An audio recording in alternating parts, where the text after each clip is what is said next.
I'm Susanna Irwin, and I'm thrilled to be making my debut with Harlequin Desire in May with Wanted, Billionaire's Wife. As you might be able to tell from the title, Wanted Billionaire's Wife is about a Silicon Valley CEO who must get married if he wants to save his company. So he does what he feels any logical, rational person in his position would do. He hires an executive recruiter to recruit him a wife. After all, in his opinion, marriage is best viewed as a business to people who commingle their assets in a mutual investment for the future. No other reason.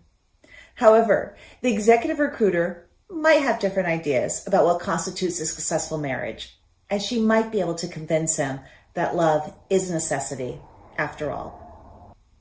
The piece of advice I wish I'd gotten when I was starting out, and actually I did get it when I was starting out, but it took me a while to really take it to heart, is, in the words of Jennifer Crusie, there are many roads to Oz. And what that means is there are as many ways to telling your story and writing your book and being an author as there are books being published. There is no one right way. There is no secret sauce. There is no secret handshake. There is no secret formula. Believe me, I've asked, I've looked, I've taken those classes.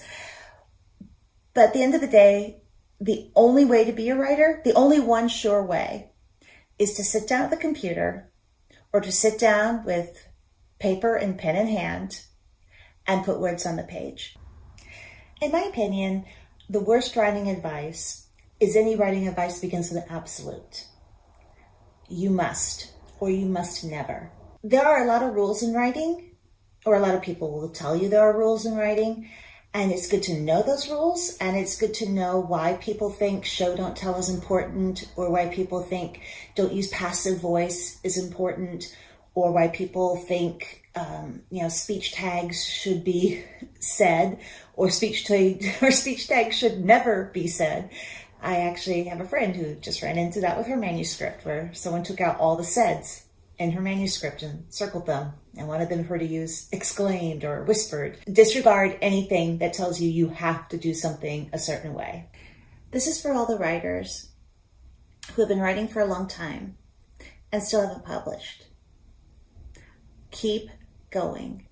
You never know. I started writing back in the last century.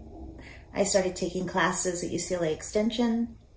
I was very lucky and I met my writing mentor through the classes I took there. I also met some amazing fellow writers, some of whom went on to publish immediately, some of whom are still putting together their first book.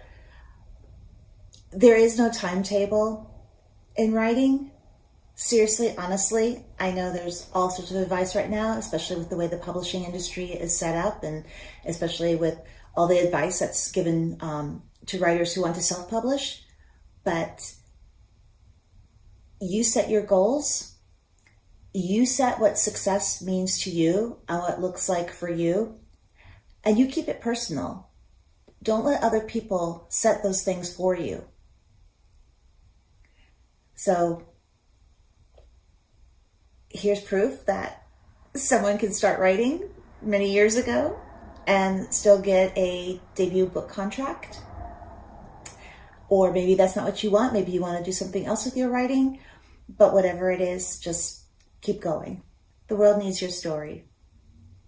And only you can tell it. So keep writing. Don't give up.